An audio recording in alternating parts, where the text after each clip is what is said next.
Con su venia, señor presidente, la diplomacia es una de las funciones más importantes y delicadas de un Estado. Nuestra Constitución confiere la política exterior al Ejecutivo y al Senado de la República en una corresponsabilidad que establece contrapesos, equilibrio en la colaboración de poderes. El Ejecutivo propone nombramientos de embajadores y el Senado ratifica o no ratifica. No es un trámite burocrático, sino una función política trascendente. El gobierno de Peña Nieto ha conducido las relaciones con los Estados Unidos con frivolidad e irresponsabilidad. 3 embajadores, Medina Mora, 2 años, clave para el acuerdo de Peña Nieto con Estados Unidos que condujeron a la entrega del petróleo, premiado con el cargo de ministro de la Corte, nunca se le reconoció idoneidad al respecto. Miguel Bazáñez, 7 meses, sin oficio diplomático, ni formación adecuada, impuesto y aprobado automáticamente, despedido sin ninguna explicación, y aquí lo dijimos. Carlos Manuel Sada, 9 meses, cónsul en Estados Unidos, justificando la propuesta por un cambio de estrategia ante el asunto migratorio, problema que durante 4 años Peña dejó pasar. En las actuales circunstancias críticas, ante agresiones y amenazas del gobierno norteamericano, presentan un nombramiento ajeno a la altura de la situación, currículum limitado a 3 años como subsecretario de América del Norte y un cargo tecnocrático en intrascendente Banco de Desarrollo para América del Norte. Lo que destaca en la opinión pública, de esta presentación, es ser compañero de escuela del secretario Videgaray. Como MID, además, juntos, habiendo servido en el PRI y el PAN, son bipartidistas, sin ninguna contradicción entre ellos. Secuela de nombramientos de amigos.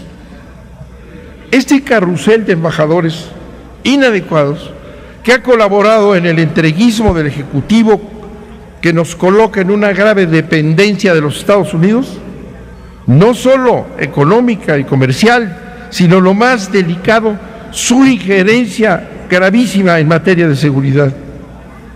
El ministro de la Corte Cosío declaró ayer: vamos a tener que recuperar la esencia del artículo 76 constitucional, ya que antes, dice el ministro, ya que antes de la llegada de Trump nos sentíamos muy norteamericanos y muy globales.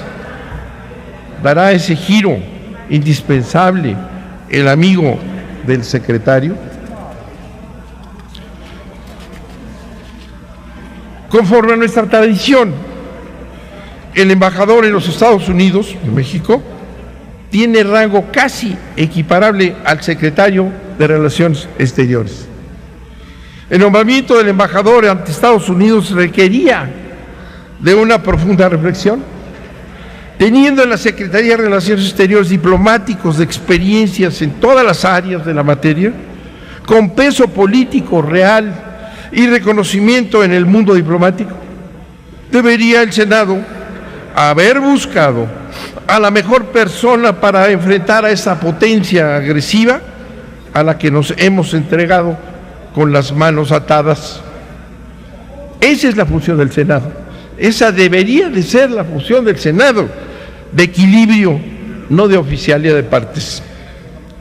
La entrega ilimitada a los Estados Unidos se ha llevado sin contrapeso por la claudicación del Senado de la República de sus funciones. El propio proceso en comisiones, que acaba de terminar, publicitado como unánime, implicó severas críticas al gobierno. Ejemplos podemos mencionar. Preocupación, se dijo en las comisiones. El mismo día de su aprobación se conoció la ofensiva migratoria antimexicana del secretario Kelly. ¿Qué esperamos? Que no lo reciba el presidente, diría yo, porque sería un despropósito. se lamentó en las comisiones que la rapidez de la ratificación impidió revisar la relación bilateral para cumplir con el papel del Senado. El desempeño, se dijo también, del gobierno mexicano frente a esta crisis ha sido insatisfactorio, se dijo en las comisiones. La aprobación parece un acatamiento de instrucciones del Ejecutivo, dijo un integrante de las comisiones. Frente a la claridad de la ofensiva norteamericana, tenemos apenas esbozos, carecemos de agenda clara. ¿Qué vamos a negociar?, se dijo en las comisiones. El gobierno mexicano debería haber reaccionado con un pronunciamiento duro. Si Estados Unidos no puede ver a su vecino como par, se dijo también, tengamos nuestra propia estrategia. Es inadmisible la prisa del Pleno, también se dijo en comisiones. No estamos aprobando al gerente de una tienda de abarrotes, se dijo en comisiones. El sentimiento crítico de la República debe reflejarlo el Senado, se dijo en comisiones. La población está molesta, ofendida. No se ha escuchado al canciller confrontar la xenofobia. La posición de las comisiones fue crítica para el gobierno y su secretario de Relaciones. Sin embargo, votaron a favor del recomendado del secretario, a quien critican.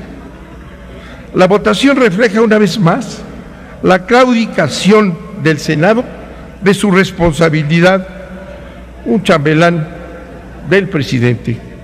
El voto en comisiones debió haber sido negativo por lo que ahí se dijo. Las inadecuadas e indolentes propuestas de Peña Nieto obedecen a su tranquilidad, a su confianza en que tendrá siempre la aprobación irreflexiva del Senado. Esto sabe él que la tiene asegurada, sin ningún análisis que para él sería impertinente. El Senado se descalifica a sí mismo y pone en riesgo al país. Si las relaciones con Estados Unidos han sido claudicantes, vergonzosas, entreguistas, lo dice el propio Cosío, ministro de la Corte, el Senado no ha sido factor de equilibrio, solo comparsa. En las dramáticas circunstancias a las que nos han llevado, es imperativo que el Senado use sus facultades de contrapeso.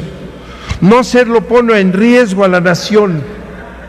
Yo invito, por tanto, a senadoras y senadores a reflexionar, a actuar con la inteligencia y energía que se necesita hoy para la defensa de los mexicanos frente a la virulencia norteamericana ante un gobierno débil que justifica su actitud timorata como prueba de su responsabilidad.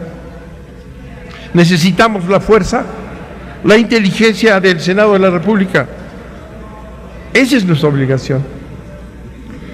Si el Pacto por México vota hoy irreflexivamente, van a ratificar burocráticamente un nombramiento a todas luces inadecuado.